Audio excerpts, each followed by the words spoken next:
अस्सलाम वालेकुम। लेक्चर 20 कैफ 5 का स्टार्ट हो गया जी पोस्ट ईद।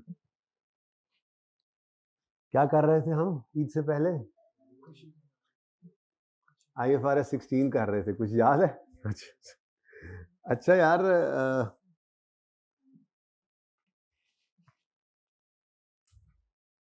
थोड़ी सी ज़रा रिवीजन कर लेते हैं, वरना तो मेरे ख्याल में कुछ जो शक्लें नज़र आ रही हैं मुझे लगता है कि कुछ याद ही नहीं है कि मतलब हो क्या रहा था। क्लास ये कैफ 5 है, FAR 2 आप CA कर रहे थे याद है?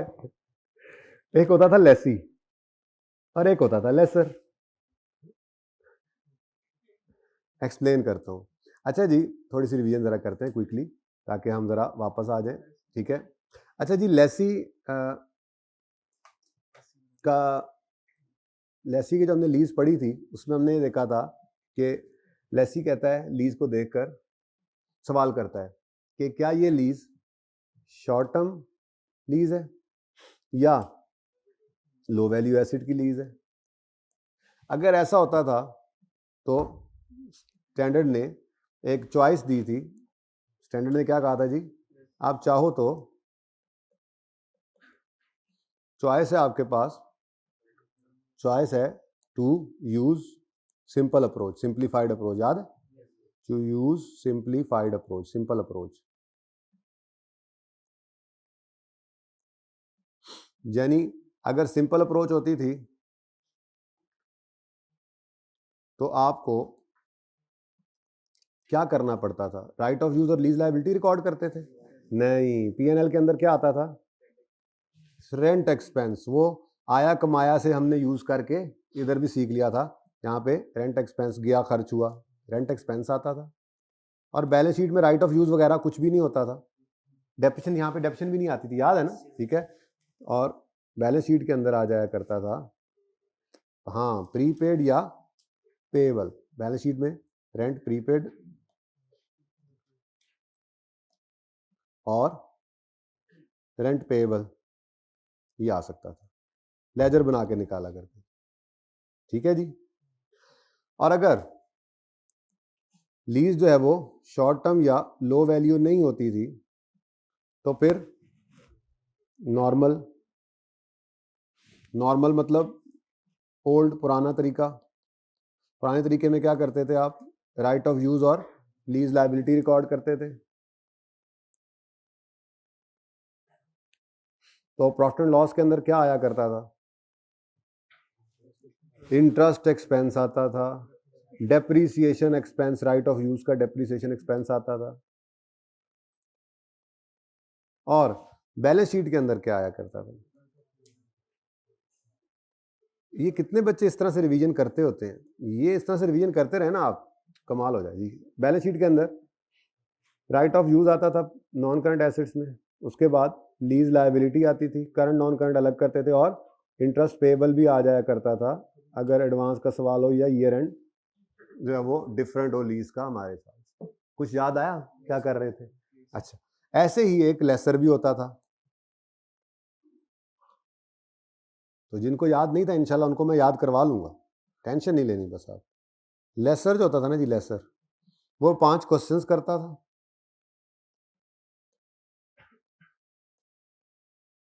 ठीक है जी। और अगर उन 5 क्वेश्चंस में से, बस ठीक है, 5 क्वेश्चंस करता था और उससे अगर सबका जवाब नो आता था तो ऑपरेटिंग लीज, और अगर किसी एक का भी जवाब यस आता था तो फाइनेंस। पहले हमने की थी फाइनेंस लीज, तो फाइनेंस लीज 5 क्वेश्चंस में से किसी एक का आंसर भी यस आ जाए, वो क्वेश्चन भी इंशाल्लाह रिवाइज कराता हूँ, ठीक है? तो उसको फाइनेंस लीज कहते थे। फाइनेंस लीज के अंदर पीएनएल के अंदर क्या आया करता था? इंटरेस्ट इनकम, और डेप्रिसिएशन भी आती थी।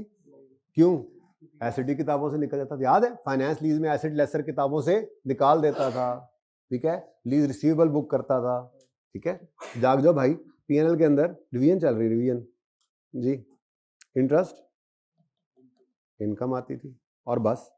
उसके बाद बैलेंस शीट की अगर बात करें तो बैलेंस शीट के अंदर लीज रिसीवेबल आता था, वो अलग अलग तो कर ही लेते थे हम, ठीक है। उसके बाद इंटरेस्ट रिसीवेबल भी आ सकता था एडवांस के सवालों में, या ईयर एंड डिफरेंट होता था, ठीक है। फिर हमने पढ़ी थी ऑपरेटिंग लीज। अगर लेसी के किए गए 5 सवालों का जवाब नो आ जाता था तो लीज ऑपरेटिंग कहलाती थी। एसिड किताबों में लेसर के ही रहता था, और लेसर आया कमाया घिसाया वाली एंट्रीज करता था, यानी प्रॉफिट एंड लॉस अकाउंट के अंदर आपको नजर आता था रेंटल इनकम और डेप्रीसिएशन पीपीई की। यहां पे डेप्रीसिएशन एक्सपेंस जो है वो राइट ऑफ यूज का लेता था ना लेसी, यहां पे डेप्रीसिएशन एक्सपेंस जो है वो पीपीई का ये लेसर लेता है, ठीक है। उसके बाद बैलेंस शीट की अगर बात करें तो बैलेंस शीट के अंदर आपको प्रॉपर्टी प्लांट एंड इक्विपमेंट नजर आता था, और बैलेंस शीट के अंदर रेंट रिसीवेबल भी आ सकता था और अनअर्न्ड रेंट भी, एडवांस या अनअर्न्ड जो भी कह लें, ठीक है जी। तो ये कुछ बात हुई थी। फिर इनके नोट भी होते थे, आपको पता ही है, ठीक है। तो इस तरह से आप रिवीजन करते रहा करें, इससे बहुत फायदा होगा आपको, ठीक है। नोट जबानी अब करता हूँ, बहुत लंबी बात होती जा रही है। इसके नोट की तो बात नहीं की हुई। इसका जो नोट होता था उसके अंदर लीज नाम होता था उसका, लीज। लेसी के नोट का नाम होता था लीज। जनरल डिस्क्रिप्शन होती थी और मैच्योरिटी एनालिसिस। फाइनेंस लीज में लेसर की नोट जो बनता था उसका नाम होता था फाइनेंस लीज। जनरल डिस्क्रिप्शन अंग्रेजी लिखते थे, मैच्योरिटी एनालिसिस और रिकॉन्सिलिएशन भी बनती थी। और ऑपरेटिंग लीज के अंदर लेसर का सिर्फ जो नोट बनता, मैं लीज के नोट की बात करूं, ठीक है। लीज के नोट में सिर्फ जनरल डिस्क्रिप्शन और मैच्योरिटी एनालिसिस बनता था। ये तो लीज के नोट हो गए। फिर लेसी के नॉर्मल तरीके की लीज के अंदर हम लीज के नोट के साथ राइट ऑफ यूज का नोट बनाते थे, लाइक IS 16। और लेसर की फाइनेंस लीज के अंदर हम जो है वो लीज के नोट के साथ, सॉरी, लेसर की ऑपरेटिंग लीज के अंदर हम लीज के नोट के साथ पीपीई का नोट भी बनाया करते थे, जो हमने सीखा होगा IS 16 के अंदर, ठीक है। वो नोट कैसे बनता था वो भी आपको सारा पता है ना। बाकी इंशाल्लाह हमारा प्लान ये है कि तकरीबन आज के लेक्चर के अलावा भी मेरा अंदाजा है कि कम से कम 5 लेक्चर इस पे और लगेंगे, ठीक है। तो जो बच्चे घर बैठ के ये लेक्चर ले रहे हैं, प्लीज़ इंश्योर करें आप अपनी अवेलेबिलिटी को कल, ठीक है। आज भी हम कॉन्टिन्यूटी के अंदर ही वो काम करेंगे। मिसिंग रेंटल्स वाली बात जो शुरू की थी, आज एक सवाल वो करके, डेटॉल वाला सवाल आपको होमवर्क में दिया था, डेटॉल वाला सवाल दिया था ना होमवर्क में, ठीक है। वो सवाल मैं आपको सॉल्व करवाऊंगा क्विकली। लेकिन उससे ज़्यादा इंपॉर्टेंट बात यह है कि मैंने आपको प्रेजेंटेशन और डिस्क्लोजर्स पढ़ाने हैं लेसी के, ठीक है। वो ऐसी चीज़ है कि जिसका ताल्लुक कल के लेक्चर से एज सच नहीं होगा, लेकिन कल के लेक्चर में जो नहीं होगा फिर ऑनवर्ड्स उसके लिए मसला है, क्योंकि हमने सारी चीज़ें जो हैं वो कर ली हुई हैं। अब सब सवालों को इकट्ठा करना शुरू करना है। लेसर की जो ये मैन्युफैक्चरर डीलर लेसर है उसके अंदर जो प्रॉपर क्वेश्चन एग्जाम लेवल के हैं वो करने हैं हमने। फिर लेसी के अंदर भी 1-2 सवाल और मजीद हमने करने, नहीं अगले 5 से 6 दिन हमने एक तो सवाल करने हैं काफ़ी सारे।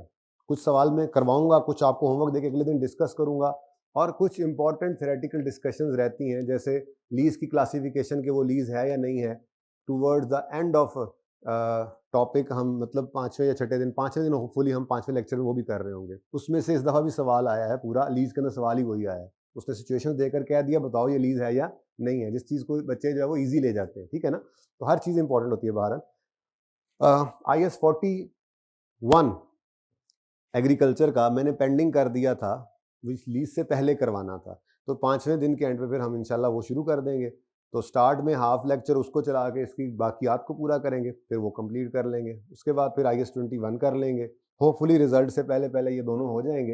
रिजल्ट के फ़ौरन बाद हम IS 12 स्टार्ट करेंगे, डेफर्ड टैक्सेशन, ठीक है जी। बहुत इंपॉर्टेंट है। आपको मैंने पहले दिन जो पहले लेक्चर के अंदर ट्रेंड दिखाया था, उसमें आपने देखा था कि IS 12 में से 15 से 20 नंबर के, 15 से 18 नंबर का सवाल पक्का आ रहा है, ठीक है। लीज में से भी हर दफ़ा सवाल आता ही है, ठीक है। तो खैर ये थोड़ी सी बात करनी थी। आपने समरीज इस तरह से बेशक बनाया करें, ये बहुत अच्छा होता है, ठीक है, लेकिन आपने रिवाइज समरीज हमेशा यहाँ से किया करनी है। तो क्विकली इसको जरा रिवाइज करते हैं, आप लोग भूल रहे थे ना कि क्या करना है, ठीक है। तो अगर लेसी की नॉर्मल लीज है जिसमें राइट ऑफ यूज, और ये क्विकली करना है, जरा 10 मिनट का टारगेट रखें, ये सारा रिवाइज करना है। इसमें जो छोटी मोटी चीज रहती है वो मैं आपको यहीं पे समझा दूंगा, उसके बाद फिर हम इंशाल्लाह थोड़ी थियोरेटिकल बात की तरफ जाते हैं। थोड़ा जागते रहे, थ्योरी है बहुत इंटरेस्टिंग, जिस तरह से हमने वो शॉर्ट टर्म और लो वैल्यू के लिए एग्जाम्पल्स ही बनाई थी, इसी तरह से मैं कोशिश करूंगा आपको अभी लेसी की डिस्क्लोजर्स के अंदर भी वो आपको मैं करवा दूं, एग्जाम्पल्स के साथ समझाऊं, ठीक है। अगली बात यह है कि हाफ लेक्चर में कोशिश करूंगा ये थ्योरी करके, फिर अगले हाफ लेक्चर के अंदर मिसिंग रेंटल वाले आपको 2 सवाल होमवर्क में दिए थे, 2 या 3 थे, उनमें से जो एक सबसे मुश्किल लगेगा आपको वो करेंगे। डेटॉल वाले सवाल में भी वही कॉन्सेप्ट था, उसको जरा क्योंकि डिस्कस किया था सिर्फ, उसमें प्रोविजन फॉर डी कमीशनिंग भी है, वो सवाल आपको करवा दूंगा इंशाल्लाह। फिर कल से हम जो है वो, और कोई पाबंदी नहीं है हमारे ऊपर, कल से हम हर तरह का सवाल करेंगे, पास पेपर्स की प्रैक्टिस कर रहे होंगे। सो प्लीज़ प्लीज़ इंश्योर कीजिए कि आज जो नहीं आए वो नहीं आए, कल अगर नहीं आएंगे तो वो बिल्कुल ही मारे जाएंगे। ये तो मैंने प्लान ही ऐसे किया हुआ था कि जो चीज़ चल रही थी कुछ वही हो, मिसिंग रेंटल्स वाली बात, और कुछ थ्योरी ऐसी हो जाए जो कल वाले लेक्चर के साथ ताल्लुक ना रखती है, ठीक है। सफ़र किया हुआ मुझे पता है, लेकिन आपको इंशाल्लाह फ़ायदा होगा। आप नींद में भी हैं थोड़े थोड़े, लेकिन आपको आज फ़ायदा होगा आने का, ठीक है इंशाल्लाह जी। लेसी राइट ऑफ यूज और लीज लायबिलिटी जब रिकॉर्ड करता है नॉर्मल लीज में, तो वर्किंग में क्या करते हैं हम, लीज पेमेंट और present value of lease payments लेते हैं। मॉडर्न स्केड्यूल बनता है जो कि पीवी ऑफ एलपी से स्टार्ट होता है, और ओनरशिप में ट्रांसफर होना हो तो लीज पेमेंट में आता है down payment plus rental plus purchase option, अगर रीजनेबली सर्टेन है कि वो एक्सरसाइज करेगा। और अगर ओनरशिप ट्रांसफर नहीं होनी तो down payment plus rental plus GRV, और वो कौन सी, expected to be paid by lessee. ये डिटॉल वाले सवाल में भी अप्लाई हुआ था।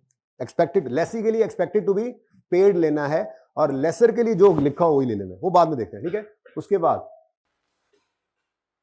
एंट्रीज की बात करें तो आपको कहा था, अच्छा तरतीब से चलते हैं। इनकम स्टेटमेंट में अभी बताया, interest expense, depreciation, right of use, lease liability, interest payable आता है, ठीक है। और ये बात वैसे आपको अभी बताई नहीं है, लेकिन राइट ऑफ यूज शायद बताई भी थी। राइट ऑफ यूज जो है वो भी कॉस्ट मॉडल और रीवैल्यूएशन मॉडल दोनों पर हो सकता है, ठीक है, बता दिया था। चलो, नोट के अंदर लीज का नोट बनेगा और राइट ऑफ यूज का, ठीक है, ये भी आपको समझाया है। 3 चीजें आपको बताई थी कि वो वर्किंग 1, 2 में नहीं आती, लीज मॉडल स्केड्यूल में नहीं आती, बल्कि बारों बार जनरल एंट्रीज में जाती हैं। वो 3 चीजें कौन सी थी, आईडीसी, इंस्टॉलेशन और डी इंस्टॉलेशन कह लें, डी कमीशनिंग कह लें, उसकी प्रेजेंट वैल्यू होती है बेसिकली, तो ठीक है। तो ये 3 चीजें जो हैं ये बारों बार, आईडीसी, इंस्टॉलेशन और प्रेजेंट वैल्यू ऑफ, मैं provision for liability for, provision for D commissioning का असल लफ्ज तो खैर हम पढ़ेंगे जाके I37 में, 2 से 3 दिन लगने हैं, फ्रिक 1 है इसके ऊपर, ठीक है। बहरहाल डिसमेंटलिंग कॉस्ट, मैं यूं कह देता हूं पीवी ऑफ डिसमेंटलिंग कॉस्ट, ये 3 चीजें जो हैं ये बारों बार जनरल एंट्रीज में जाती हैं, यूं कहा था हमने, ठीक है ना। ये बारों बार इधर नहीं आती, ठीक है, ये 3 चीजें बारों बार, ओके। अब right of use debit, lease liability credit, present value of lease payment, right of use debit, IDC या installation credit, right of use debit, provision for decommissioning credit, लेकिन उसकी क्या चीज, प्रेजेंट वैल्यू, क्योंकि हमने life के and पर D install करना है। लेसी ने जो एसेट इंस्टॉल किया, लाइफ के एंड पे इसको डी इंस्टॉल करना है, तो लाइफ के एंड पे ये पैसे देने हैं मजदूरों को, तो लाइफ के एंड पे जो पैसे देने हैं उनकी आज की वैल्यू तो सेम नहीं है, तो प्रेजेंट वैल्यू निकालकर उसको एसेट की कॉस्ट में आज ही ऐड करेंगे, क्योंकि ये भी एसेट के इंस्टॉल होने की वजह से होने वाला खर्चा है जो एंड पे लायबिलिटी बन गई है, जिसको उतारना पड़ेगा। खैर, उसके बाद अगली वही नॉर्मल एंट्रीज थी, lease liability debit, interest expense debit, cash credit, depreciation करेंगे, राइट ऑफ यूज की, ठीक है। ओनरशिप में ट्रांसफर होना है तो यूजफुल लाइफ पे, अगर नहीं ट्रांसफर होना तो शॉर्टर ऑफ लीज टर्म और यूजफुल लाइफ। याद आया कुछ? अगले नोट पढ़ें, पेनल्टी हो तो उसको ऐड कर देंगे, अगर लीज पे कब ऐड करेंगे, अगर रीजन सर्टन हो के वो एक्सरसाइज करने जा रहा है। कहां पे ऐड करेंगे, लीज पेमेंट में, कहां पे, एंड पे, वो इंसेंटिव था फर्स्ट वाला, ठीक है। लीज पेमेंट टर्मिनेशन करनी है, अगर पेनल्टी देकर टर्मिनेशन करनी है तो एक तो जिस दिन वो आप रीजनेबल सर्टेन हो के आप टर्मिनेट कर दोगे तो एक तो लीज को उस दिन रोक दोगे, और उस दिन अगर कोई पेनल्टी है तो वो लीज पेमेंट में ऐड कर दोगे, ठीक है। फिर और अगर कोई इंसेंटिव होगा तो वो पहली इंस्टॉलमेंट में से माइनस कर दोगे। नहीं, लेके तो सब कुछ ही पहले आते हैं। असल में क्या कहानी होती है, कहानी यूं चल रही है कि हमारी ये 3 साल की लीज है, ठीक है, हमने इसको एरियर में किराए देने, तो यहां पे क्या आ गया, रेंटल, यहां पे क्या आया, रेंटल, यहां पे क्या आया, रेंटल। ये तीनों कहां आते हैं? उसके बाद पीओ हो सकता है या जीआरवी हो सकता है या इवन पेनल्टी भी हो सकती है। ये सब कुछ ही, प्लॉट इधर होगा लेकिन ये सब कुछ कहां आता है? ये भी इसे इधर आएगा, ठीक है ना। अच्छा, इंसेंटिव होगा तो वो पहले रेंटल में से आओगा था, नेट कर देना, ठीक है। अच्छा, अब आगे वो कहता है, मैंने आपसे एक डिस्कशन की थी, वो डिस्कशन क्या थी कि इंटरेस्ट रेट जो है वो कौन कौन से वाला इस्तेमाल करता है। एक और ओपन कर लेते हैं, यहां पे आके पढ़ा था हम, एक चीज पेंडिंग थी, आज वो भी कर लेते हैं, ठीक है। डिस्काउंट रेट्स की डिस्कशन की थी, हमने कहा था लेसर, जो नॉर्मल लेसर है वो इम्प्लिसिट रेट यूज करता है, जो वो खुद निकालता है, छुपा हुआ रेट, ठीक है। अगर मैन्युफैक्चरर डीलर लेसर हो तो हायर ऑफ मार्केट रेट या इम्प्लिसिट रेट यूज करता है, और अगर लेसी होगा तो वो भी लेसर वाला इम्प्लिसिट रेट ही यूज करेगा। ये तो बात हो गई, ठीक है। अब एक बात थी कि अगर लेसी को लेसर वाला इम्प्लिसिट रेट नहीं पता तो lessee will use his own incremental borrowing rate, ठीक है। ये परिचय में आपको गिवन होगा, लेकिन कॉन्सेप्ट क्या है ये समझाने लगा हूं आपको, क्योंकि अब पॉइंट वो आ गया था। ये देखें, the Lesi will use the interest rate implicit in the lease, ठीक है। If that rate can be readily determined, अगर वो है, अवेलेबल है, तो आप वो यूज करेंगे। Sometimes lessee might not be able to ascertain the interest rate implicit in the lease. In that case, lessee would use lessee's incremental borrowing rate. अब ये क्या होता है ये मैं आपको समझाने लगा हूं, कहां पे समझा दूं, यहां पे करके समझा देता हूं।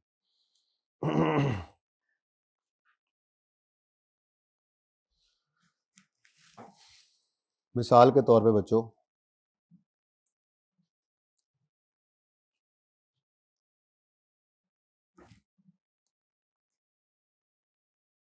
लेसी है वो जनाब गया बैंक के पास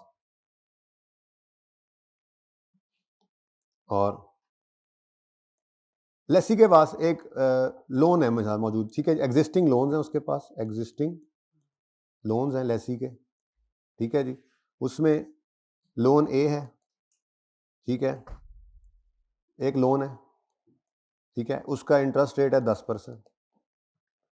अब जब लेसी बैंक, ये बंदा जो है ये बैंक के पास अगला लोन लेने जाएगा, लोन 2, तो आपके ख्याल में इसको इंटरेस्ट रेट डिस्काउंटेड मिलेगा ना, रिपीट कस्टमर ना, भाई ये लोन है, रिस्क बढ़ रहा है, अगले पैसे अभी वापस नहीं किए हैं और दोबारा से लोन लेने आ गया है, तो बैंक वाले कहेंगे भाईजान अब के लोन आपको मिलेगा 12%। तीसरा लोन लेने जाएगा तो ये 15%, मिसाल के तौर। अब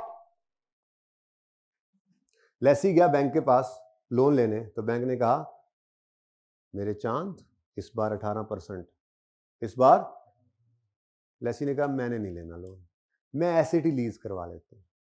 मैं क्या कर लेता हूं जी, मैंने नहीं लेना लोन, मैं एसेट ही लीज करा लेता हूं। मैंने तो लोन लेकर एसेट ही लेना था ना, मैं एसेट ही लीज करवा लेता हूं। इसका मतलब इसने लोन नहीं लिया। अब अगर ये लोन लेता तो कितने परसेंट इंटरेस्ट रेट था, ये है इसका इंक्रीमेंटल बोरिंग। अभी लिया नहीं है जो लोन, जो ले लिया वो तो इसका इंटरेस्ट रेट करंट है, ये करंट एग्जिस्टिंग रेट है। अगर मजीद लोन लेता तो कितने परसेंट पे मिलता, नहीं लिया तो ये क्या है 18, इसका इंक्रीमेंटल। अब अगर ये लेसी लीज पर एसेट ले लेता है और इसको नहीं पता इंप्लिसिट रेट, तो ये कौन सा रेट यूज करेगा, 18%, जो इसका इंक्रीमेंटल। तो यूं लिख लेते हैं इसको कि if lessee borrows another loan या एक्स्ट्रा लोन, मजीद लोन ले, अगर लेसी मजीद लोन लेता है तो जो लिया नहीं है अभी, अगर लेता तो 18% में मिलता, ठीक है। ये जो लेसी ने लोन लिया नहीं है अगर लेता तो इसको 18 पे पड़ता, इसको कहते हैं इंक्रीमेंटल बोरोइंग रेट। क्या कहते हैं जी, lessee's incremental borrowing rate, lessee's incremental borrowing rate.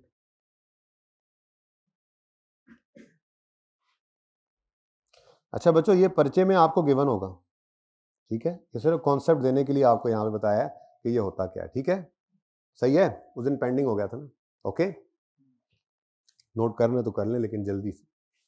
यहाँ पे करके ना ऐसे, यहाँ पे लिखा हुआ है इंक्रीमेंटल बोरोइंग रेट, इसको आप इसके साथ ही पेज नंबर 67 चल रहा था थे इसके समरीज वाला, जल्दी करें 10 मिनट मैंने सोचा था लेकिन यह बीच में आ गया, अब इसका क्या करें।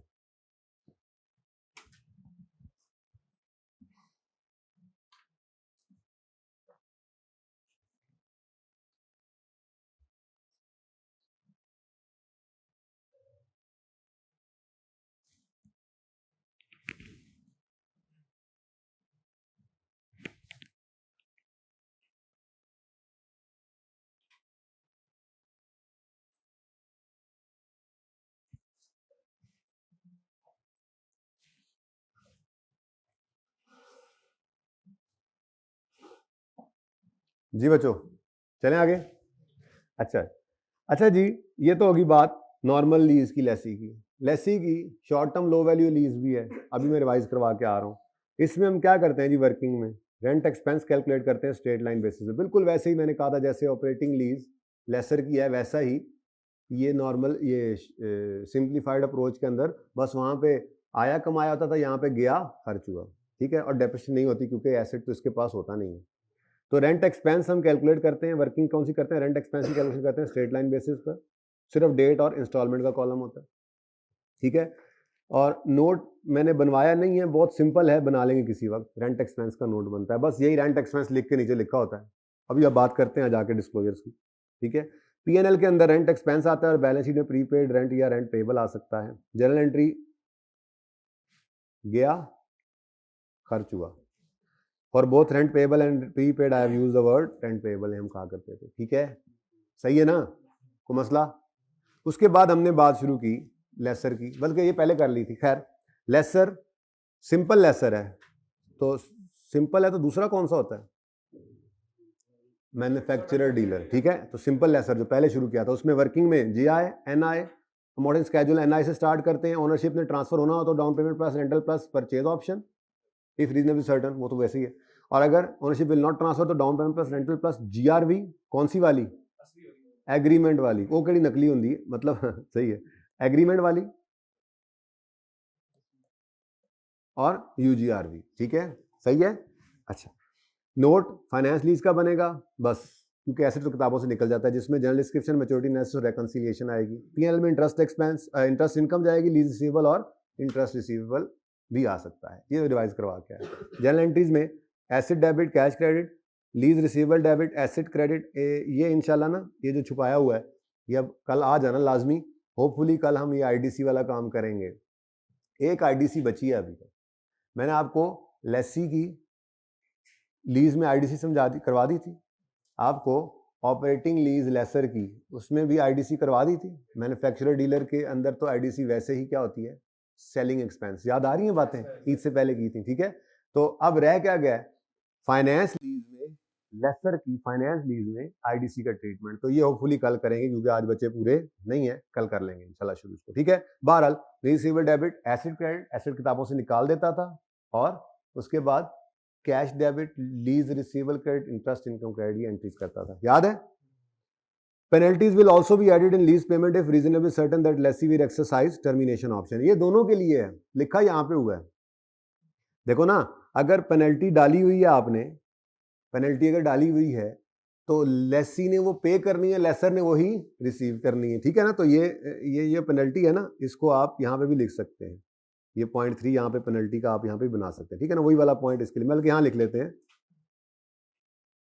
फॉर लेसी ऑल्सो ऐड कर देंगे, कब ऐड करेंगे जी इसको, जब रीजनेबल सर्टन होके वो कैंसिल करेगा तो फिर ऐड, वो लेसी अपनी लीज पेमेंट में ऐड करेगा, लेसर भी अपनी ग्रॉस इन्वेस्टमेंट में ऐड करेगा, ठीक है ना।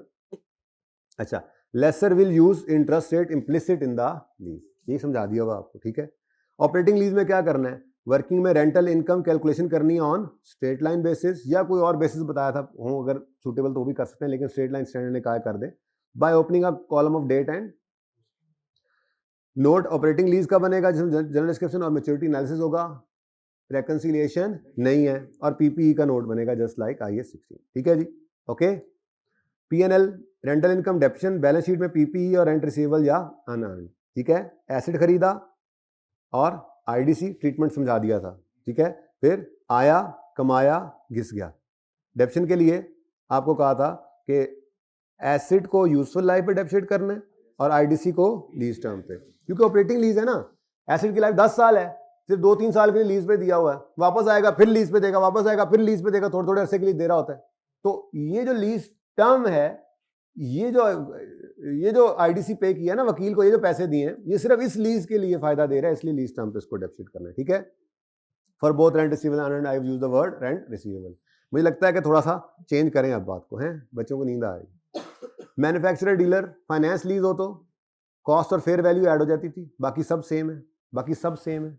ओके, यहां पर सब कुछ सेम है, सिर्फ एडिशनल क्या था, सेलिंग प्रॉफिट आ जाता था और सेलिंग एक्सपेंस में IDC आ जाता था सिर्फ पहले साल में। ठीक है, बाकी सब सेम है, पहली एंट्री बदल जाती थी। ये इंशाल्लाह होपफुली कल तो नहीं बात हो सके, शायद परसों यहां तक बात पहुंच जाए, ये एंट्री भी हम कर लेंगे इंशाल्लाह। ठीक है ना, बहरहाल जितनी एंट्री आपको करवाई थी वो आपके सामने है, इंशाल्लाह ये सवाल कल करेंगे मैन्युफैक्चरर डीलर का with UGRV।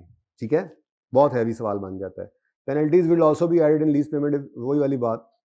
While calculating net investment, manufacturer dealer lessor will use higher of, ये भी बता दिया आपको। Manufacturer dealer lessor will record sale at lower of, ये बताया, मतलब थोड़ा सा था लेकिन अभी इस फॉर्मूला में यूज नहीं किया हुआ। ठीक है, और मैन्युफैक्चरर डीलर लेसर की ऑपरेटिंग लीज हो तो same as simple lessor, IDC treatment is also same, वो तो मतलब वैसे ही जाना है। ठीक है, ऑपरेटिंग लीज सिंपल लेसर की है, ठीक है, उस जैसा ही ट्रीटमेंट करना है, ये देख लेंगे इंशाल्लाह। ये डिस्कशन जो परसों कह रहा हूँ ना कि जब ये एंट्री करवाऊंगा इसी के साथ ही ये वाला काम भी करना है हमने। ठीक है ना जी, बोले बोले। हाँ, सेल को रिकॉर्ड करना है lower of, present value market, यही तो मसला है। ये सवाल करवाएंगे तो समझ आएगी, यही तो कह रहे हैं बच्चे कि अब सवारियां पूरी हो जाएं इंशाल्लाह, कल से तो बस यही काम है। सब कुछ कर लिया अब हमने, सब कुछ किया हुआ है कॉन्सेप्चुअली। जो कॉन्सेप्चुअली अगर कोई चीज रहती है ना, मैंने आज करवा देने वो डिस्क्लोजर्स, कॉन्सेप्चुअली जो चीज रहती है वो यही है, लीज आइडेंटिफिकेशन, लीज है भी कि नहीं, वरना कॉन्सेप्चुअली चीजें सारी पहुंची हुई आपके ऊपर।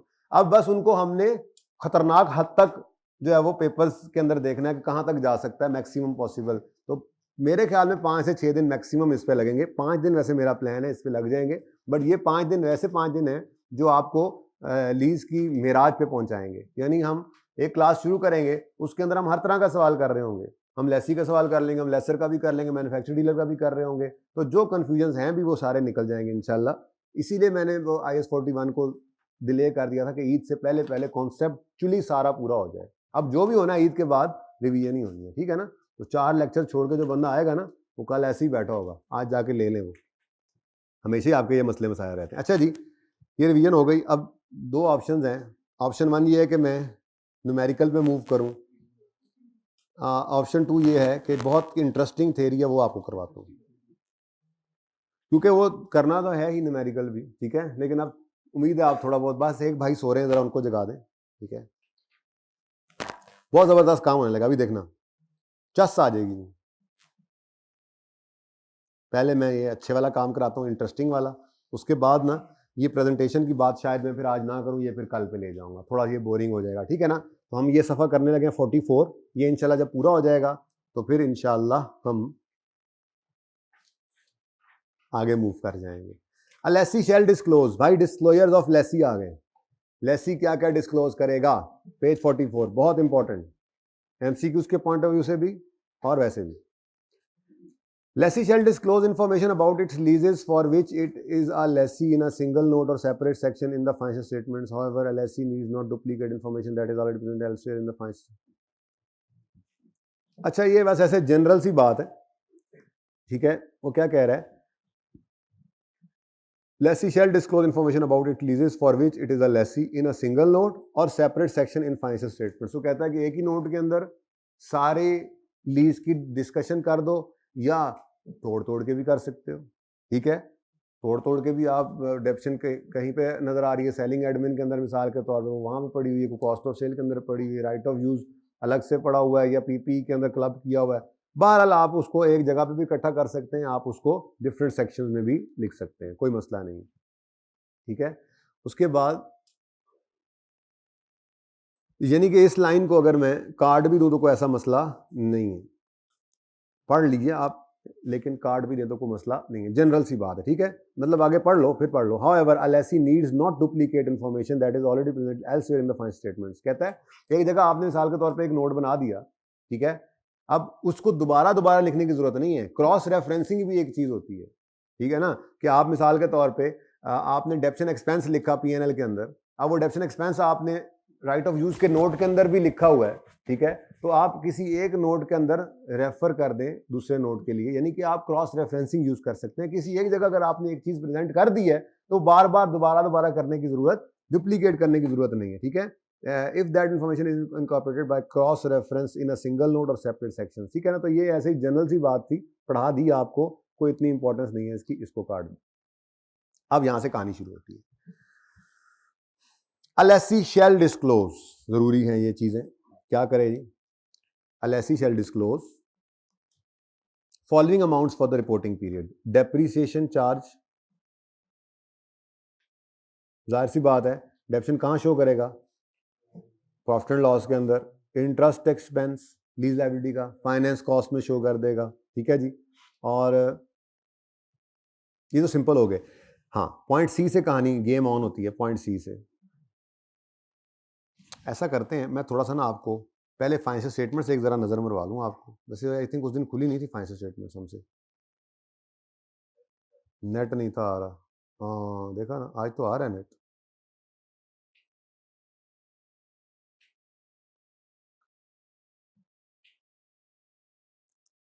जरा पॉज कर दें। अच्छा जी, अब वन नोट पे तो नहीं है, माजरत के साथ गुजारा कर लें, यहाँ पे ये फाइनेंशियल स्टेटमेंट्स हैं जी, या अगर आप इनको गौर से देखें तो इन फाइनेंशियल स्टेटमेंट्स के अंदर बैलेंस शीट है, इक्विटी एंड लायबिलिटीज में इक्विटी के पोर्शन आ गया, non current liabilities, current liabilities, सारा कुछ कंटिन्यूस कमिटमेंट्स क्या होती हैं बनाना सीखेंगे फाइनल अकाउंट्स के अंदर, ये सारा कुछ सीखना है हमने इंशाल्लाह। ठीक है, उसके बाद फाइनेंशियल पोजीशन ही चल रही है, एसेट्स आ गए।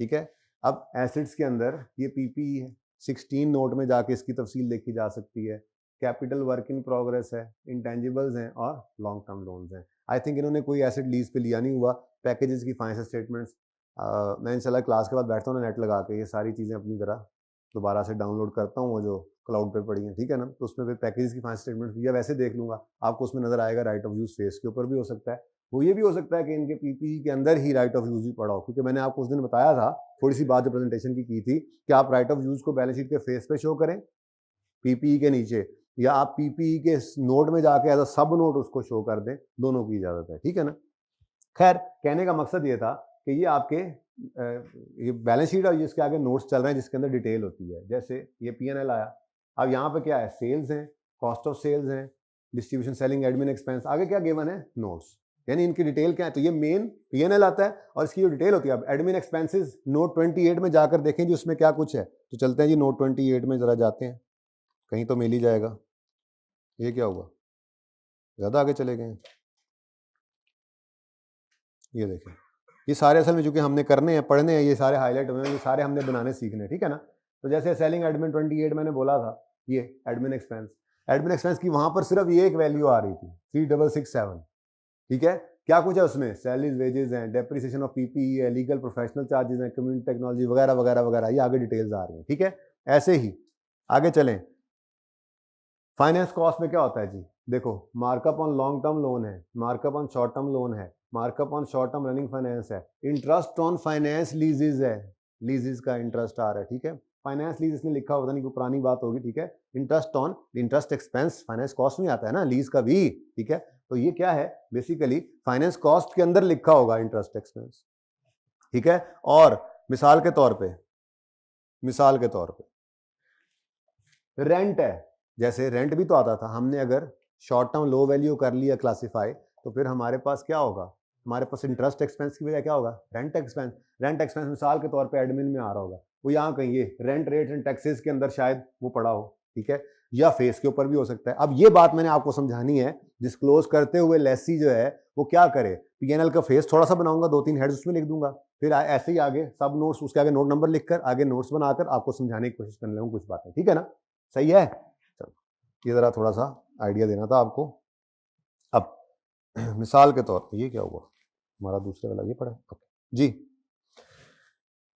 मैं कहता हूं जी मिसाल के तौर पे मेरा पीएनएल है, क्या नाम है जी आपकी कंपनी का, ऑटम 24 है ना, ऑटम 24 एंड को पीएनएल बन रहा है जी, मिसाल के तौर पे प्रॉफिट एंड लॉस अकाउंट। उस प्रॉफिट एंड लॉस अकाउंट के अंदर मैं एक्सट्रैक्ट्स बना रहा हूँ, ठीक है, बहुत सारी चीजें होती हैं आपको पता है, सेल्स, कॉस्ट ऑफ सेल्स वगैरह चलते चलते, ठीक है, मैं 3 चीजें जो हैं वो आपके सामने रखना चाह रहा हूं जिनको मैं यूज करूंगा, ठीक है, सेलिंग एक्सपेंस,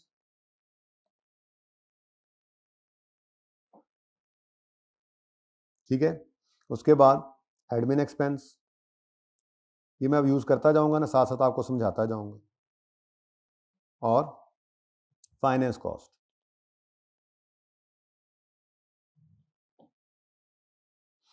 अच्छा, अब मिसाल के तौर पे कोई ऐसी डाटा अज्यूम कर लेते हैं जी, 200 रुपये, 505 रुपये ऐसे ही, ठीक है, और 150 रुपये।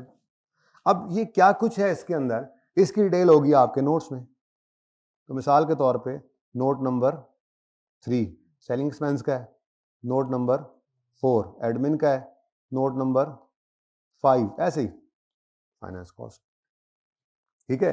अब ये पीएनएल चलता रहा और एंड पे जाके फिर नोट्स, असल में ना ये कहानी क्या होती है, ये जरा मैं आपको बताता चलूं कि ये जो नोट्स होते हैं ना ये इंटेग्रल पार्ट है फाइनेंशियल स्टेटमेंट्स का। तो हम जो बात कर रहे थे वो इस तरह से चल रही थी कहानी, ठीक है, ये हमारे पास क्या आया था जी, बैलेंस शीट, फिर पीएनएल, अदर कंप्रिहेंसिव इनकम साथ आ रही है, फिर चेंज इन इक्विटी, फिर कैश फ्लो स्टेटमेंट, चल आगे, फिर notes to the financial statement. ये सारे नोट्स हमने बनाने सीखने, ये हाईलाइट हुए हैं ना, ये आपके लिए हुए हैं, ठीक है, ये हम सारे नोट्स बनाना सीखते हैं फाइनल अकाउंट्स के अंदर। तो लीगल स्टेटस वगैरह कुछ अंग्रेजियां शंग्रेजियां, कौन से स्टैंडर्ड यूज हो रहे हैं, कैसे हो रहे हैं, चल जा यार आगे, नहीं चल रहा भाई।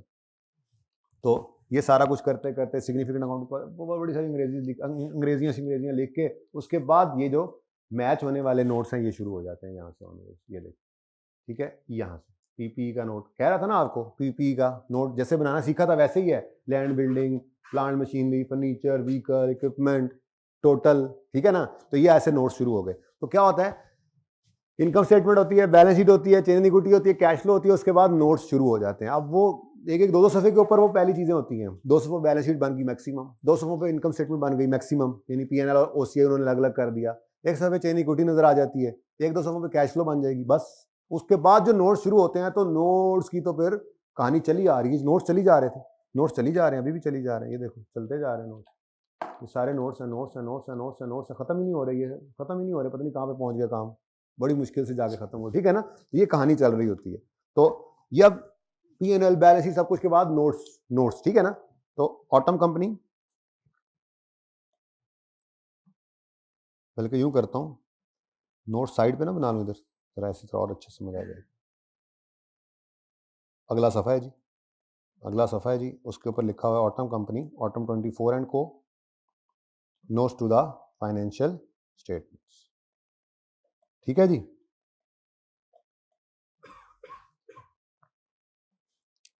अच्छा, फॉर द ईयर वगैरह वो उसी तरह से लिखा होता है। अब नोट जनाब नोट नंबर है 3, क्या नाम है इसका, सेलिंग एक्सपेंस,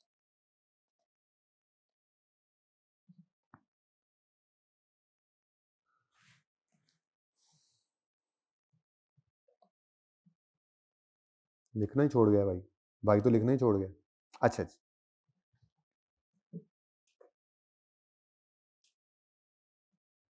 ऐसे ही इसके लिए 5-7 लाइनें मैं छोड़ देता हूँ। नेक्स्ट लाइन है जी, मिसाल के तौर पे admin expense,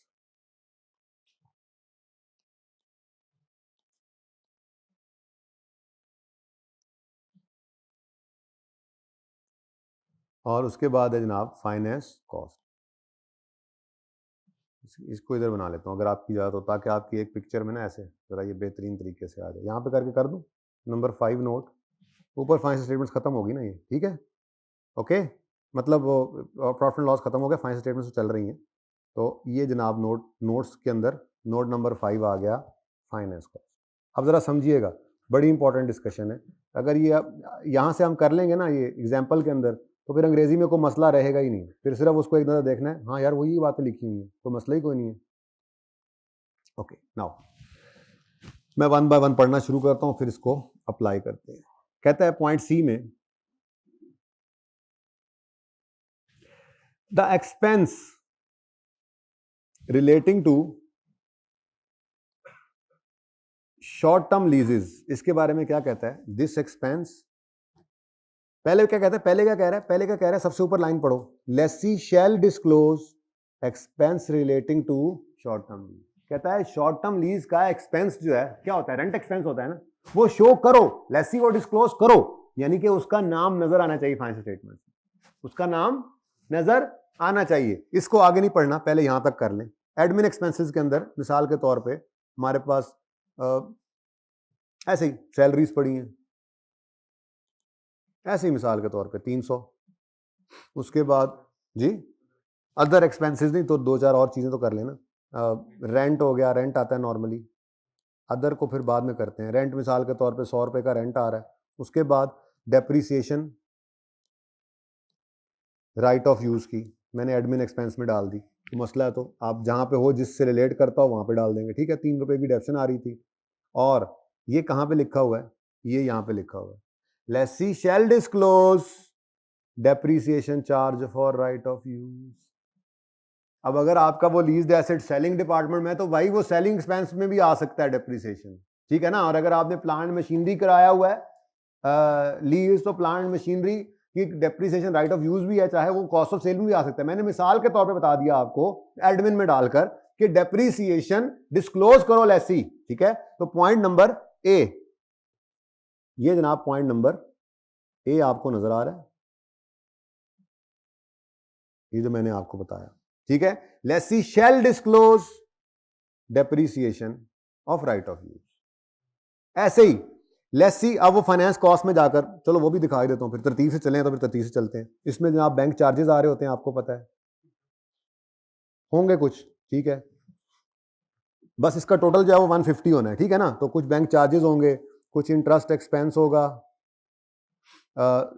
long term loans का अभी दिखा के आ रहा हूं, कुछ इंटरेस्ट एक्सपेंस होगा, शॉर्ट टर्म लोन या रनिंग फाइनेंस वगैरह का, ठीक है। और यहीं पर आपको नजर आएगा इंटरेस्ट एक्सपेंस ऑफ लीज, ठीक है, लीज लायबिलिटी, ठीक है। ये मिसाल के तौर पे ऐसे ही 15 रुपए ये भी है, और भी कुछ खर्चे आ सकते हैं, और भी कोई खर्चे मर्चे, कोई बैंक चार्जेस, को कमीशन, कुछ और बैंक से रिलेटेड, कोई फाइनेंस रिलेटेड कॉस्ट, और ये टोटल कितना है जी 150, ठीक है। और समझ आ रही है बात की। ये लेसी डिस्क्लोज करे, डिस्क्लोज करने का मतलब क्या होता है, नोट बनाना। डिस्क्लोज करने का मतलब है पूरी फाइनेंशियल स्टेटमेंट का जो सेट है, इनकम स्टेटमेंट है, बैलेंस शीट है, चेंज इक्विटी है, कैश फ्लो है, या नोट्स हैं, कहीं पे भी बता दो, डिस्क्लोज हो गया, ठीक है। तो lessee shall disclose interest expense number b. मैं ऐसे करके समझाऊंगा ताकि यहां से आपको फिर मसला ना रहे, ठीक है। लेसी शैल डिस्क्लोज डेप्शन एक्सपेंस और राइट ऑफ यूज, मैंने मिसाल के तौर पे एडमिन में डाल दिया, सेलिंग में भी आ सकता था, कॉस्ट ऑफ सेलिंग भी आ सकता था, ठीक है, मिसाल के तौर पे समझाया। फिर lessee shall disclose interest expense on lease, done जी। ऐसे ही lessee shall disclose expense relating to short term lease. तो यहां पे मैं आया एडमिन के अंदर, ठीक है, मिसाल ले रहा हूं कि हमने जो ये शॉर्ट टर्म के ऊपर एसेट लिया है, ये हमारा एडमिन डिपार्टमेंट से रिलेट करता है। अगेन बात कर रहा हूं सेलिंग, लो वैल्यू को सेलिंग में ले जाएंगे, ठीक है ना। Selling sale department, sale managers को हमने लैपटॉप लेके दिए हैं जी लीज पर, तो वो उधर डाल देंगे, ठीक है ना। मतलब किसी एक जगह पे आना है ना, तो मैं मिसाल दे रहा हूं, ठीक है। ये हमारा यहाँ पे आ गया रेंट एक्सपेंस, लेकिन ये रेंट एक्सपेंस किसका है, एक तो रेंट ऊपर भी आ रहा है, ऊपर रेंट बिल्डिंग वगैरह का होगा, ये रेंट अब उसने कहा है बताओ, ये उस रेंट में नहीं छुपाना। और सबसे बड़ी बात एक होता है हर जगह पर अदर्स वाला कॉलम, यानी आपको जब कुछ समझ नहीं ना आता, आप कुछ चीजें जो है वो लिख लेते हैं नाम से, और फिर कुछ चीजें जो है इकट्ठी कर देते हैं। जैसे ये देखें, हर एक खर्चे के अंदर आपको ये नजर आएगा, यहां से देखें सेलिंग एक्सपेंस में सारे नाम लिखते लिखते लिखते अदर, एंड पे क्या है अदर एक्सपेंस, जो छोटे मोटे होते हैं इकट्ठे कर देते हैं। एडमिन एक्सपेंस सारे नाम लिखते लिखते लिखते आगे अदर एक्सपेंस, अदर एक्सपेंसेस में क्या होता है बहुत सारे खर्चे इकट्ठे करके वो रख देते हैं, ठीक है जी। और फाइनेंस कॉस्ट में तो चलो अदर उसकी नॉर्मली होता नहीं है, इन दो के अंदर सेलिंग एडमिन के अंदर नॉर्मली अदर भी आ रहे होते हैं, ठीक है, जिन्हें बहुत सारी चीजें हम इकट्ठी कर देते हैं जो नाम से लिखना बहुत ज्यादा वॉल्यूमनस कर रहा होता है। भाई को जगाना जरा, ठीक है जी। नहीं, वो तो अदर एक्सपेंसेस अलग से है ना, हमने प्रॉफिट एंड लॉस अकाउंट के अंदर आइटम्स पड़े हुए हैं, क्या आते हैं sales, cost of sales, GP आ गया, फिर एड अदर इनकम कर देते थे, less selling expense, admin expense, other expense और फाइनेंस कॉस्ट। अदर एक्सपेंस एक हेड है, वो अलग चीज है, उसके अंदर कुछ मोटी मोटी आइटम्स आती है, फाइनल अकाउंट्स में जाकर समझाऊंगा, बनाना भी सीखना है हमने। उसके अंदर हम लॉस ऑन डिस्पोजल डालते हैं, एक्सचेंज लॉस डाल देंगे, WPPF, WWF होता है, ये कुछ एक्सपेंसेस हैं, worker welfare fund, worker profit participation fund, वो कुछ खर्चे उस पर आते हैं, डोनेशन वगैरह आ रहे होते हैं, इस तरह की चीजें वहां पे आती है, ठीक है ना। लेकिन वो अदर की लॉस ऑन डिस्पोजल नहीं है, एडमिन से रिलेटेड है, लेकिन छोटी मोटी चीजें हैं उनको क्या फिर अदर एक्सपेंस में डाल देंगे, एडमिन का खर्चा एडमिन में ही डालेंगे, लेकिन वो कुछ खर्चे ऐसे आते हैं जो एंड पे आकर हम नहीं किसी नाम से लिख सकते, तो इकट्ठा करके उनको फेंक देते हैं एक जगह, ठीक है ना। अच्छा, तो रेंट एक्सपेंस किसका जी, शॉर्ट टर्म लीज का, शॉर्ट टर्म लीज, ठीक है जी। मिसाल के तौर पे ये जनाब ऐसे 5 रुपए आ गए, ठीक है, ये कहां पे उसने बोला है, ये सी में बोला, ठीक है, ओके डन। अच्छा, अब उसके बाद ऐसे ही आपको पता है कुछ चीजें चल रही होती हैं और फिर एंड पे आकर एक चीज होती है अदर्स, ठीक है जी। अदर्स मिसाल के तौर पे बहुत सारी चीजें थी, अब ये टोटल कितना बनना है, 505 बनना है, ठीक है ना। ऐसे ही पता नहीं वो डॉट डाल दिए मैंने ताकि वो बीच में आप कवर हो जाएगा जी, जो चीज पूरी नहीं हो रही वो इस तरह से पूरी हुई होगी, कुछ खर्चे और भी आ गए। अच्छा, अब अदर्स के अंदर ना मिसाल के तौर पे 1 रुपए का खर्चा आ रहा है, ठीक है जी। इस 1 रुपए के अंदर छुपा हुआ है, नॉर्मली पता है क्या होता है, एंटरटेनमेंट हो गई, 0.1 रुपीज एंटरटेनमेंट के थे, ठीक है जी। और ऐसे ही पॉइंट से फिगर को 0.5 आ गया, को और खर्चा ऐसे छोटा मोटा, ठीक है। ऐसे ही पॉइंट कितना रह गया, 4 रह गया, 0.4। ये 0.4 जो है ना जी, ये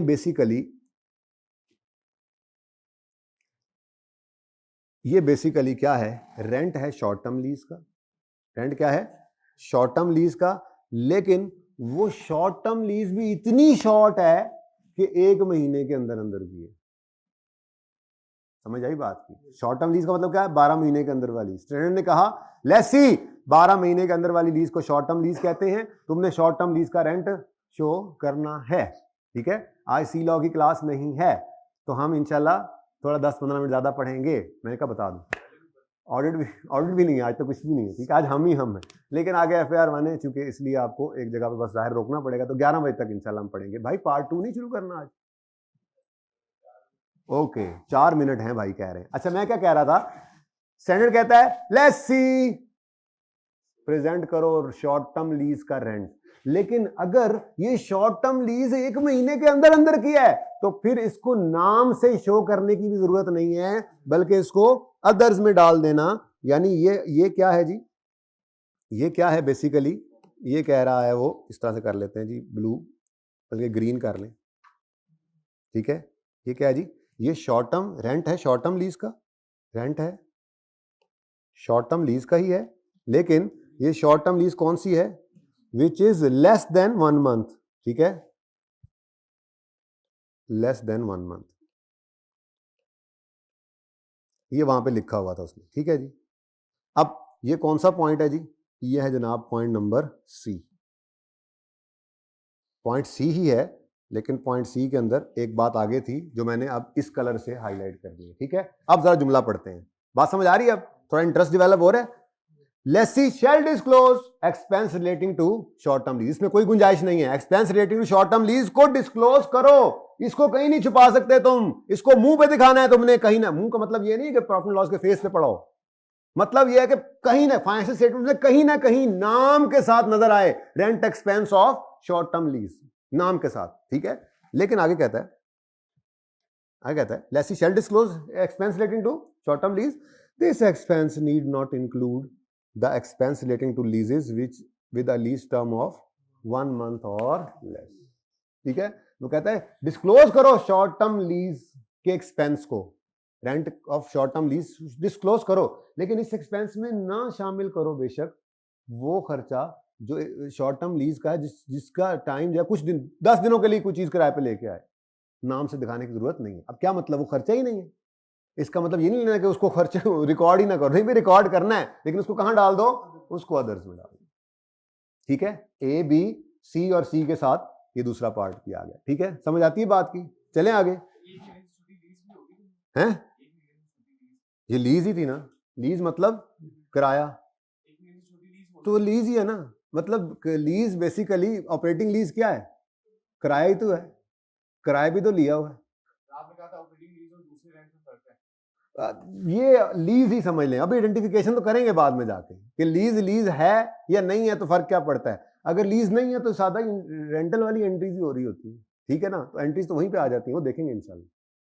चलें आगे, क्वेश्चन, अच्छा वैसे कर रहे, लड़ाइयाँ ले रहे, अच्छा जी भाई जाग रहे हैं ना, थोड़ा सा इंटरेस्ट डेवलप हुआ है भाई, नींद वाले भाई, बड़ी इंपॉर्टेंट क्लास है। नेक्स्ट, हाँ जी, लेसी शैल डिस्क्लोज, येलो को मिला के पढ़ना है, lessee shall disclose expense relating to lease of low value asset. अब ये मैंने कहा था लो वैल्यू एसेट को कहां समझ लेंगे हम, सेलिंग एक्सपेंस का पार्ट, ठीक है ना। तो सेलिंग एक्सपेंसेस के अंदर जनाब सैलरीज आ रही हैं, salaries selling expense selling department की सैलरीज वगैरह आ रही हैं, कमीशन आ रहा है भाई, कह रहे हैं लो वैल्यू, कहता है कितना है, ये भाई है, ये कहता है मैंने आखिरी 4 लेक्चर नहीं पढ़े हुए, अब ये मुझसे पूछ रहा है लो वैल्यू कितनी की वैल्यू लो, लेक्चर लो फिर पता लगेगा, ठीक है। ये हमने जुमे वाले दिन आई थिंक पढ़ा था, हफ्ते वाले दिन पढ़ा था, हफ्ते वाले दिन पढ़ा था, ओह इतवार को नहीं पढ़ा था, हफ्ते वाले दिन पढ़ा था, पढ़ लेना, ठीक है। अच्छा जी, लो वैल्यू एसेट ऐसा एसेट होता है भाई जो कंपनी अपने रिसोर्सेज से खरीद सकती थी, इतना सस्ता था, लेकिन उन्हें फिर भी लीज करवा लिया, ठीक है। तो उसके ऊपर स्टैंडर्ड हमें गुंजाइश देता है कि आप सादा वाली अकाउंटिंग करो। अब ये हफ्ते की क्लास पढ़ के पता लगा, पूरी क्लास उस पर लगी थी, ठीक है जी। सैलरीज हो गई, कमीशन हो गया, और the one and only rent expense, और शॉर्ट टर्म हो गया भाई, रेंट एक्सपेंस जैसे यहां लिखा था रेंट एक्सपेंस, हाँ शॉर्ट टर्म लीज का, ऐसे यहां पे रेंट एक्सपेंस लो वैल्यू एसेट का, ठीक है जी।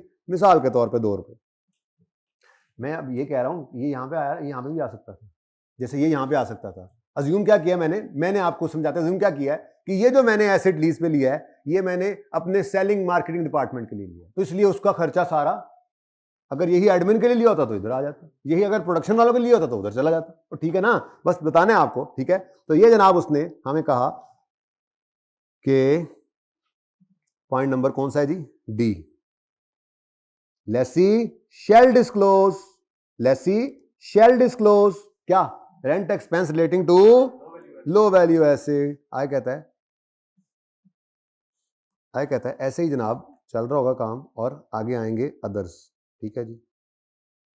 अदर्स में ना जी, हाँ मिसलेनियस जिनको कहते थे, अदर्स के अंदर मिसाल के तौर पे को 0.2 एक खर्चा पड़ा था, ठीक है, कहीं नहीं क्लासिफाई हमने इधर डाल दिए छोटे मोटे, और भी बहुत सारे खर्चे हैं, ठीक है। इसको मैंने करना है लेट्स से 0.3, ऐसे ही फिगर है बस ऐसे, ठीक है ना, 0.3। अब इसमें 0.1 एक चीज़ है, उस चीज़ का नाम है, ऐसे ही करूँ हाईलाइट, ये जो 0.1 है ये एक लो वैल्यू एसेट है, ये क्या है जी, एक लो वैल्यू एसेट का रेंट है, लेकिन वो लो वैल्यू एसेट का लीज टर्म भी साल से कम है, यानी कि लो वैल्यू भी है और शॉर्ट टर्म भी है।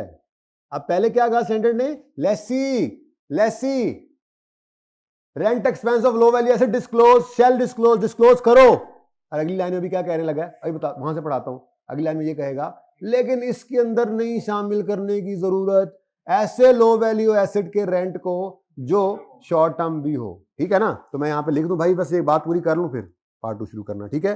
तो यहां पे हमने कहा जी मिसाल के तौर पे ये एक लैपटॉप है, ठीक है जी, यहां पे क्या लिखा था रेंट शॉर्ट टर्म लीज का, चलो ये लैपटॉप है और इस लैपटॉप की जो लीज टर्म है वो 9 मंथ्स है, लेट से, मैंने मिसाल के तौर पे, ठीक है जी। ये तो फिर ये क्या कहलाएगा, ये भी डी का ही दूसरा हिस्सा है, ये मैं यूं लिख दूं, ठीक है, ये तो डी पूरा हो जाएगा, ठीक है। पढ़ें आप, Lesi shall disclose expense relating to low value asset. This expense shall not include expense relating to short term lease of low value. अब बात समझ आई? तो ये पूरी कहानी ऐसे समझ आती है। लेकिन वो उसकी अपनी कोई कंडीशन है ना सर, लो वैल्यू एसेट है, शॉर्ट टर्म लीज है तो उसकी हम अदरसन स्टोरी देंगे। देखो बेटा, ऑप्शन है ना, एक लैपटॉप है तो सिंप्लीफाइड अप्रोच में आ सकता है। अब उसको गया खर्च हुआ वाले हिसाब से रखें या बस रेंट एक्सपेंस बुक कर लेने का, अगर 9 महीने से नीचे का है तो उसको अलग से, बेसिकली डिस्क्लोजर रिक्वायरमेंट है यार, अकाउंटिंग तो वही चल रही है जो आपने करनी है। लेकिन जो रेंट एक्सपेंस की आप एंट्री नहीं करते थे, गया खर्च हुआ की एंट्री की, rent expense debit, rent payable credit, वो एंट्री के जो एक्सपेंस निकला है, क्या वो बैलेंस शीट में कहीं पर, इनकम स्टेटमेंट में कहीं पर नाम से नजर आए या नहीं। तो अगर वो लो वैल्यू एसेट शॉर्ट टर्म भी है तो फिर देखो ना, अगर short term asset, short term lease है तो उसको तो नाम से शो करना है, ठीक है ना। तो अगर शॉर्ट टर्म है लेकिन लो वैल्यू भी है तो वो फिर अदर ऑप्शन नहीं है, वो कहता है जरूरत नहीं है। हाँ ठीक है, करना चाहो तो आप जो मर्जी करते रहो भाई, करने को तो आप जो मर्जी करते रहो, ठीक है। मेरे ख्याल में यही टेक्निकल बातें थी। उसके बाद देखें, ये मैंने वैसे भी आपको पढ़ाना है, ठीक है। वो क्या है जी, चले जी, हो गया। Lessee shall disclose depreciation, interest, expense relating to, lessee चल रहा है ना, लेसी की दो तरह की लीज थी। ये सिंप्लीफाइड जो आपने छुट्टी की नहीं पड़ी हुई, ठीक है, उसके अंदर दो तरह की लीज होती थी, शॉर्ट टर्म या लो वैल्यू। तो शॉर्ट टर्म या लो वैल्यू के अंदर अगर हम एग्जाम्पशन की तरफ चले जाते हैं तो हम रेंट एक्सपेंस बुक करते हैं, तो वो रेंट एक्सपेंस आपने शो करना है, शॉर्ट टर्म का हो या लो वैल्यू का। लेकिन अगर शॉर्ट टर्म है और 1 महीने से भी कम है, या लो वैल्यू है और शॉर्ट टर्म भी है, तो इनको अदर्स में भी डाल दोगे तो काम चलेगा। ये उसने बता दी, इजाजत दे दी हमें, ठीक है। बाकी ये इजाजत होती है, आप चाहें तो जो मर्जी करें, कम से कम ये करना है। इससे कम करोगे तो आपने IFRS 16 की बात नहीं मानी, इससे ज्यादा करते तो करते रहो। आपको लगता है यूजर को अच्छा लगेगा अगर हम वो भी अलग से शो करें तो करो यार, मना नहीं है, कम से कम ये करो, इससे कम नहीं करना, ठीक है। अच्छा, ये नहीं करना कि ये 2 भी यहां पे डाल दो अदर्स में, ये नहीं करना कि ये 5 जो है ये डाल दो यहां पे अदर्स में, ये करने की इजाजत नहीं है ये करने की। बेटा मैं कह रहा हूं लो वैल्यू है, शॉर्ट टर्म नहीं है, लो वैल्यू है तो शो करो, इजाजत नहीं है इधर जाने की, ठीक है ना, बस इतनी सी बात। अच्छा जी, आगे पढ़ते हैं। लेसी शैल डिस्क्लोज व्हाट मत्थे पे what, expense relating two variable lease payments. इसको तो काट देना आगे। अच्छा, अब ये वेरिएबल लीज पेमेंट्स क्या होती है, को बताएगा? डिफरेंट, जैसे हमारे सवाल में आई थी, वो हमने सवाल एक होमवर्क में लिया था, पहले साल में 20 रुपए किराया, दूसरे साल में 30, तीसरे साल में 35, है ना। वेरिएबल लीज पेमेंट ये नहीं है, वेरिएबल लीज पेमेंट ये नहीं है। ये वेरिएबल कहां से यार, स्टार्ट ऑफ एग्रीमेंट बैठ के डिसाइड किया मैंने और आपने कि भाई ये पकड़ो एसेट, देखो ये लीज पे लिया आपने पहले साल इसका 100 रुपए किराया देना है, दूसरे साल 50 देना है, तीसरे साल 30 देना है। अब इसमें वेरिएबल क्या है, ये तो मैंने फिक्स कर दिया है, ये तो तय है, कोई चेंज नहीं आएगी 3 साल में, इस किराए में कोई चेंज नहीं है किसी भी वजह से। ये वेरिएबल लीज पेमेंट नहीं है भाई, ये वेरिएबल लीज पेमेंट नहीं है, पहले सुनते लो, ठीक है। ये वेरिएबल लीज पेमेंट क्यों नहीं है, क्योंकि 3 साल में किसी भी सर्कमस्टांस के ऊपर इस लीज पेमेंट ने बदलना नहीं है। अब लीज पेमेंट वेरिएबल कब है भाई, ये एसेट ले लो, पहले साल किराया 100, दूसरे साल 50, तीसरे साल 30, डन हो गया। हाँ, लेकिन अगर तुमने इसको 5 घंटे से ज्यादा इस्तेमाल किया किसी दिन में तो फिर 1 रुपया फी घंटा और, तो अगर एक दिन में 5 घंटे इस्तेमाल किया तो ठीक है, 6 घंटे इस्तेमाल किया तो 1 रुपया एडिशनल, 10 दिन में 10 रुपये एडिशनल, 20 दिन में, ये है वेरिएबल। आपने एक प्लांट लीज पर लिया, आपने एक किराया उसके साथ तय कर लिया कि ये तो तुम्हें मिलेगा, उसके साथ ही लेसर ने आपको ये भी कहा कि यार फिक्स किराया तो रखो ना एक साइड पे, फोटोकॉपी मशीन है मिसाल के तौर, ऊपर फोटोकॉपियर बैठा हुआ है, उसने मिसाल के तौर पे फोटोकॉपी मशीन जो है आपसे लीज पे ली है, आप दोनों फोटोकॉपी मशीनें लीज पर देते हो, ठीक है। आपने उसको लीज पर ये एसिड फोटोकॉपी मशीन दी, तो उसको कहा भाई साहब 25,000 रुपए मंथली किराया लेंगे आपसे फिक्स। उसके बाद चूंकि आप, ये हमारी मशीन है, चलने से ज्यादा खराब भी होती है, तो पर कॉपी भी आप हमारे साथ तय करें। 25 तो फिक्स हो गया, यानी कि इकट्ठे भी हो, अच्छा सिर्फ वेरिएबल भी हो सकता है, सिर्फ फिक्स भी हो सकता है, मैं तो दोनों इकट्ठे करके बता रहा हूं कि फिक्स करके भी साइड पे वेरिएबल रख सकते हैं। कोई यार 25,000 तो आपको हम आपसे हम लेंगे महीने का लाजमी, ठीक है। उसके ऊपर यूं भी कह सकते हैं आप कि अगर आपने हर महीने 100 कॉपियां की तो 25,000 बस, और नहीं लेंगे। उसके ऊपर काउंटर लगा हुआ है ना मशीन के ऊपर, वो बताती है कितनी कॉपीज हो रही, ठीक है। लेकिन जिस महीने में आपने 100 से ऊपर कॉपीज की सोने वाले भाई, तो फिर अच्छा मैंने कहा उसको जाग तुम भी गए, ठीक है। अगर आपने किसी महीने में 100 से ऊपर कॉपीज की तो हर एडिशनल कॉपी के ऊपर आपसे हमने 2 रुपए चार्ज करने। अब 25,000 तो उसने हर महीने देना ही है। जिस महीने में उसने 100 से ऊपर 50 कॉपियां कर ली तो उसको 100 रुपए एडिशनल देना पड़ेगा।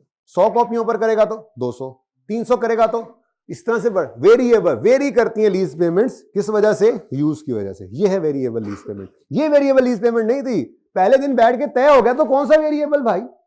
पहले दिन बैठ के एग्रीमेंट में लिख लिया है, पहले साल इतना किराया, दूसरे साल इतना, तीसरे साल इतना। वो वेरिएशन नहीं है, वो फिक्स्ड है, वो फिक्स कर दिया पहले दिन बैठ के। वेरिएबल क्या है? यूज ज्यादा करोगे रेंट ज्यादा लूंगा, यूनिट्स की बेस पर रेंट लूंगा। ये है वेरिएबल लीज पेमेंट, ठीक है। इंशाल्लाह इसको परसों होपफुली इसको करेंगे सवाल के अंदर, परसों या परले दिन, तीसरे या चौथे दिन। मैंने कहा है ना 5 दिन लगने हम इस पे, तो तीसरे या चौथे दिन ये वेरिएबल लीज पेमेंट वाला सवाल भी कर लेंगे। फिलहाल तो वो ये कह रहा है अगर कोई वेरिएबल लीज पेमेंट्स हैं, लेसी उनको भी डिस्क्लोज करो। यानी वो यूं होगा कि लेसी जो है, फोटोकॉपियर एक लेसी है, अपनी फाइनेंशियल स्टेटमेंट्स बनाएगा तो उसके अंदर वो रेंट एक्सपेंस शॉर्ट टर्म या लो वैल्यू का जैसे होता था, ऐसे ही उसका रेंट एक्सपेंस अलग, या वो राइट ऑफ यूज वाली लीज है, ठीक है, तो वो राइट ऑफ यूज का आपको पता है इंटरेस्ट एक्सपेंस शो करेगा। लेकिन साथ ही साथ वो ऐसे ही, अगर वो फोटोकॉपी मशीन है तो वो एडमिन डिपार्टमेंट के अंदर आनी है, तो उसका इंटरेस्ट एक्सपेंस तो फाइनेंस कॉस्ट में चला जाएगा, लीज लायबिलिटी का इंटरेस्ट एक्सपेंस। लेकिन उसका ये जो वेरिएबल रेंट एक्सपेंस है, ये कहां नजर आएगा? आपके प्रॉफिट एंड लॉस में, ठीक है। जैसे मैं यहां पे कर देता हूं, एडमिन में जगह है थोड़ी सी, हाँ ये यहां पे हम वेरिएबल, बल्कि यूं कर लेते हैं, रेंट एक्सपेंस, क्या करूं, वेरिएबल लीज पेमेंट सीधा ही लिख देता हूं। मैंने मिसाल के तौर पे आपको बताया है कि वो क्या है जी, मिसाल के तौर पे वो, ठीक है, वो आपके रेंट हैं जो आपने तय कर लिया था, उसके साथ आप यूज करते जा रहे हैं। तो अब देखो ना, एक आपने नॉर्मल लीज की हुई है, अगर तो शॉर्ट टर्म लो वैल्यू तो उसका तो रेंट वैसे ही चला जाएगा। ये नॉर्मल लीज है मिसाल के तौर पे, तो इसको right of use lease liability होगी, इसका तो इंटरेस्ट एक्सपेंस बुक होगा, और वो इंटरेस्ट एक्सपेंस फाइनेंस कॉस्ट में नजर आ रहा होगा। लेकिन अगर उसके साथ ही कोई वेरिएबल लीज पेमेंट भी जुड़ी है तो let's see you must disclose that variable lease payment also, इस तरह से करके नाम से नजर आना चाहिए। कौन सा पॉइंट है जी? पॉइंट की, ठीक है। पार्ट 2 शुरू कर ही लो यार, ए ना हो पार्ट 2 शुरू ही ना होए थे टाइम मुक जाए।